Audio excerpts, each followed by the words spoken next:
सारंग, लेप घेऊन आले होते. लेप सावली घेऊन येणार होते ना, ती कुठे? हो अरे, तीच आणणार होती, पण तिला काहीतरी काम आलं अचानक, सो तिने मला सांगितलं. लावू ना? लाव.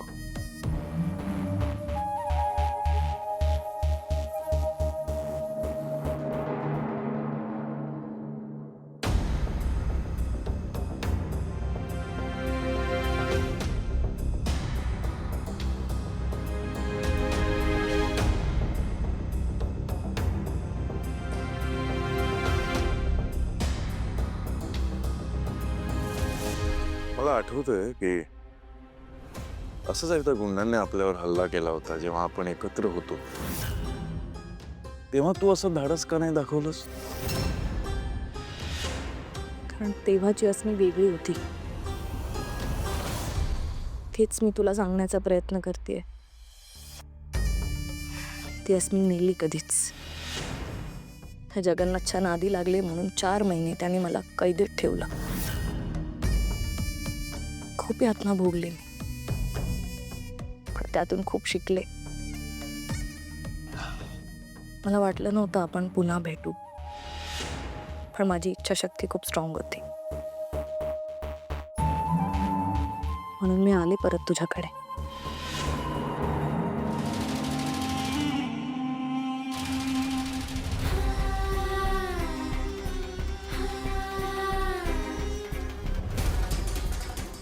सारंग, या घरात मी जे काही वागले, जे काही केलं, मी फक्त तुझा विश्वास मिळवण्यासाठी केला. So sorry.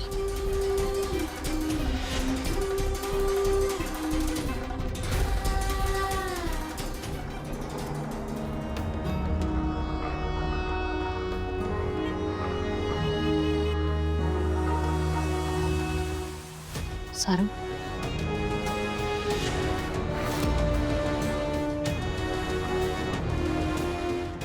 मला माहिती आहे सारंग, तू टाळतोस मला. तुला माझ्या जवळ यायचं नसतं, माझ्याशी बोलायचं नसतं. तूही काय करू शकतोस. एवढं सगळं घडल्यानंतर तू कसा विश्वास ठेवशील ना माझ्यावर. I get it. It's fine.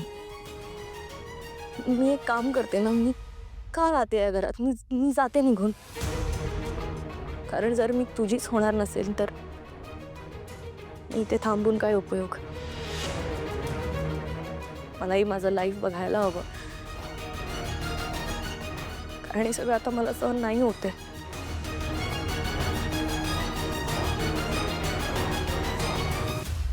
हे बघ अस्मी, तू या घरात आसरा मागण्यासाठी आले होतेस आणि माझ्या आईने तुला आसरा दिलाय. जोपर्यंत तुला बाहेरच्या जगात सेफ नाही वाटत, तुझं आयुष्य सुरळीत सुरू होत नाही, तोपर्यंत तू या घरात राहू शकतेस. आणि या घरात राहण्याची परवानगी तुला माझ्या आईने दिली आहे. सो इथून जा असं सांगणारा मी कोण आहे? Good night.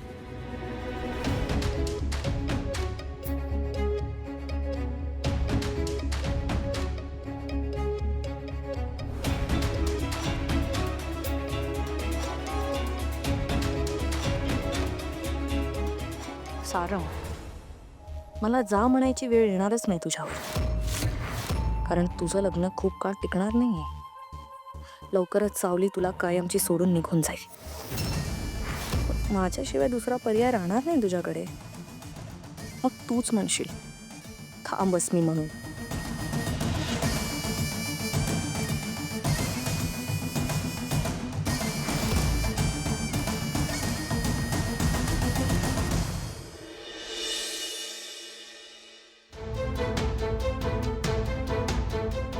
बहुतेक ना तू मला सिरियसली घेतलं नाहीये सासू. तुला बोललो होतो ना मी, त्या सारंगपासून लांब राहायचं, अंतर ठेवायचं. तू ना त्या सारंगला आज लेप लाव, बघ आज त्याचा शेवट करतो की नाही ते.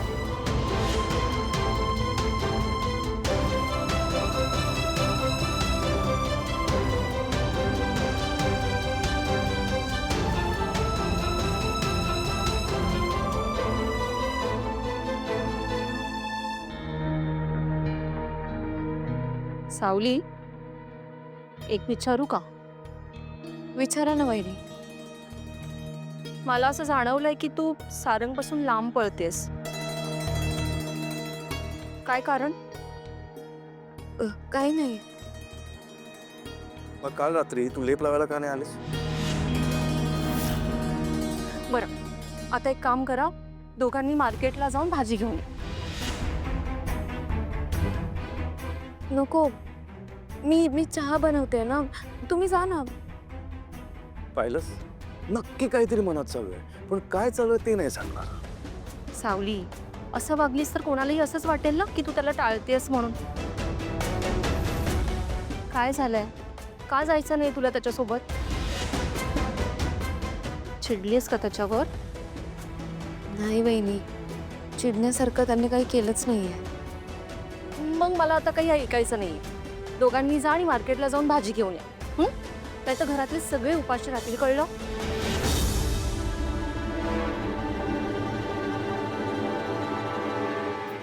अगं चल ना, काय हट्ट धरून बसली आहेस? उपाशी राहतील सगळे, चल ये.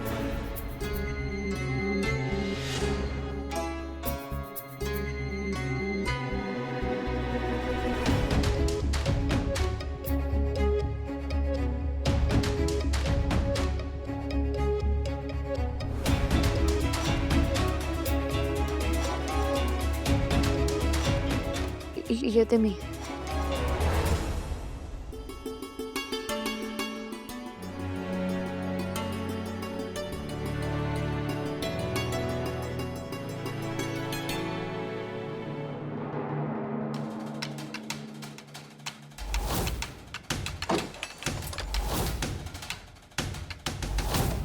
जेवायला आले होते इथे हो. ते सारंग सर. काल रात्री सावली इथे आली होती, ते सारंगपासून लांब राहण्यासाठी की ते जेवणाचा ताट दुसऱ्या कोणाला तरी द्यायला आली होती? काही कळत नाही.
ह्या हसण्याने मला बघितलं तर नाही ना?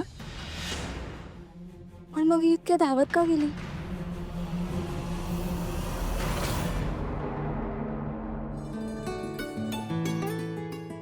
छान आहे ना भाजी? बघून झालं असेल तर निघूयात. लक्ष कुठे आहे तुझं? ए अरे डोळे फुटले काय तुझे? कुठं बघून चालतोय? ए नजर नजर खाली पाहिजे. जतर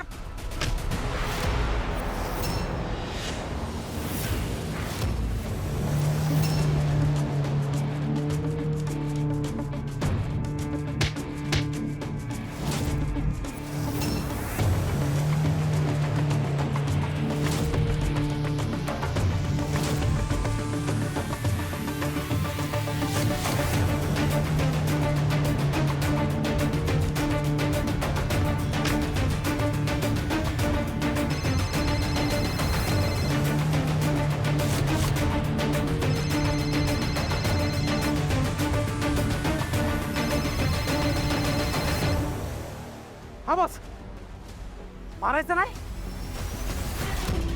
अजून एक चान्स द्यायचा. ठीक आहे बस, नाही सोड त्याला.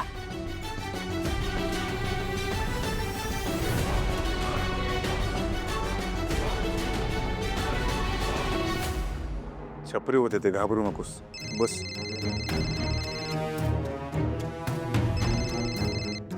हा बोला. नाही पाहिलं नाही मी अजून.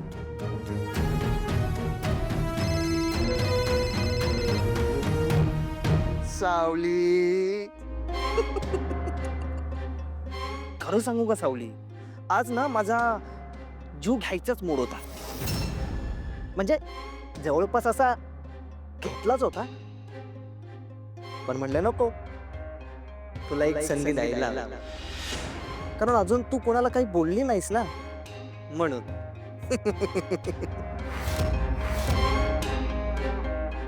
बघतो हो. चला.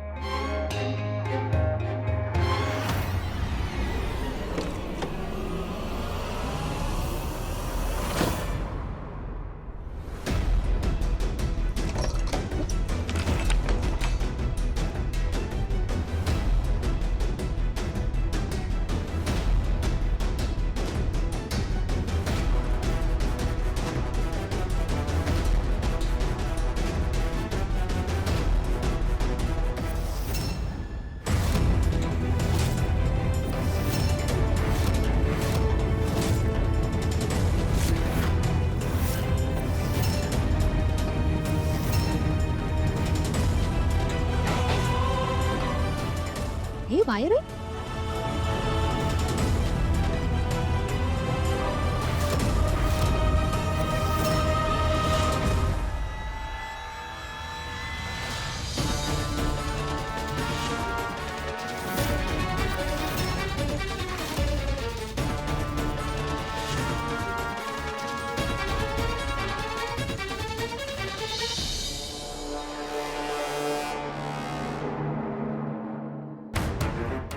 सावली,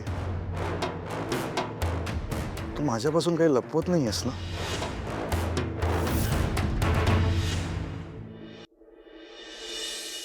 वहिनी प्लीज.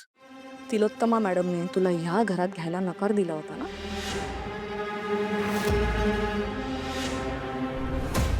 तरी तू हिला घरात घेऊन आलायस?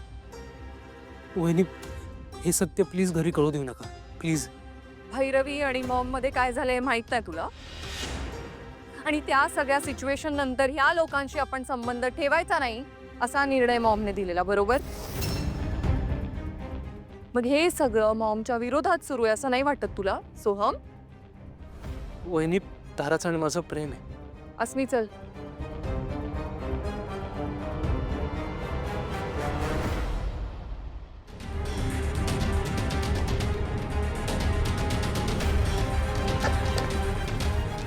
आता हे सत्य मॉमच्या कानावर पडलंच पाहिजे. वहिनी वहिनी प्लीज सांगू नकोस मॉम. वहिनी. चल अस्मी.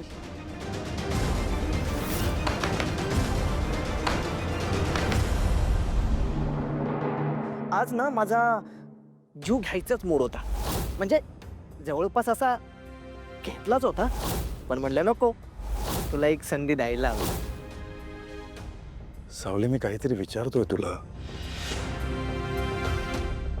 काही नाही. चेहऱ्यावर एवढी भीती काय आहे तुझ्या? काय झालं? काय झालंय का? की या गुंडांना बघून घाबरलीस तू? हे बघ सावली, माझा ना खूप विश्वास आहे तुझ्यावर. हां, जेव्हा आपलं लग्न झालं, ज्या परिस्थितीमध्ये झालं तेव्हा नव्हता विश्वास, पण काळांतराने तो विश्वास तू जिंकलास. आज डोळे बंद करून मी तुझ्यावर विश्वास ठेवू शकतो. म्हणजे आज आई नंतर जर मी कुणावर विश्वास ठेवू शकतो तर ती तू आहेस. खरंच. आणि मला माहिती आहे की तू माझा विश्वासघात नाही करणार. आणि तरी जर मनात काही असेल तर मला तू सांगू शकतेस. काही नाही सारंग सर, मला तुमची काळजी वाटते. काळजी वाटते? अगं पांडुरंग आहे ना. तुला माहित आहे का, तुझा पांडुरंग नेहमी माझ्या सोबत असतो. खरंच काळजी नको करू, काही नाही होणार मला. पुन्हा एकदा मी सांगतो की माझा खूप विश्वास आहे तुझ्यावर आणि मला माहिती आहे तो विश्वास तू नाही तोडणार.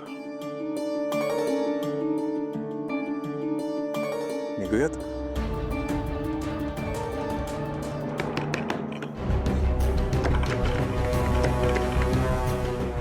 काय करायचं आता?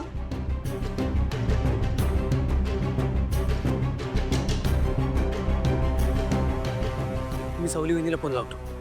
ला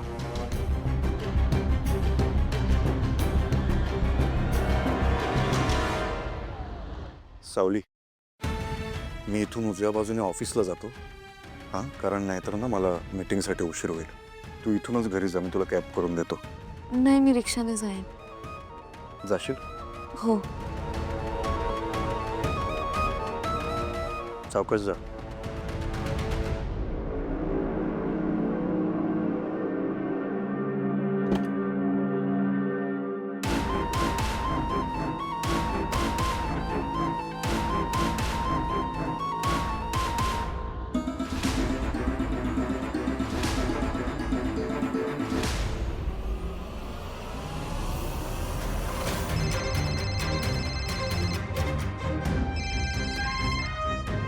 हॅलो वहिनी, ऐश्वर्या वहिनीला सगळं कळलंय ताराबद्दल आणि घरी जाऊन ती मॉमला सगळं सांगणार आहे. वहिनी काहीच कळत नाहीये, काय करू? आम्ही इकडे मागे अडकलोय. मी लगेच येते घरी. लवकर ये, लवकर ये. ऐश्वर्या, काय झालंय? आणि अशी कोणती गोष्ट आहे की ती मॉम आल्यानंतर सांगणार आहेस? ते तुला मॉम आल्यावरच कळेल, कारण त्या बाबतीत डिसिजन फक्त मॉम घेऊ शकतात. So weight.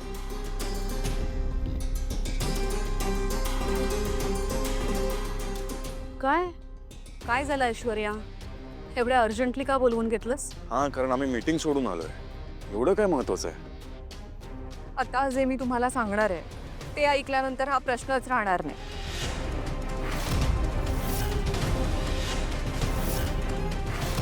शिवाय मी डोळ्यांनी पाहिलं, त्यामुळे काहीच कन्फ्युजन नाहीये.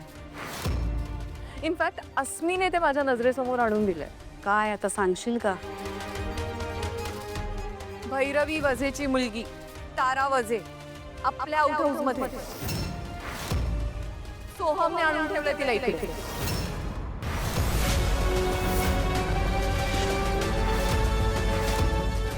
व्हॉट? सोहम? मला खात्री आहे तिला पळवून आणलंय तुझ्या या लेकानी. भैरवी वझेची मुलगी तारा वझे माझ्या आउट हाऊस मध्ये आणि सोहमने आणलंय तिला इथे. याचा अर्थ माझ्या मागे सोहमने माझा विश्वासघात केलाय. माझ्याच मुलानं. इम्पॉसिबल.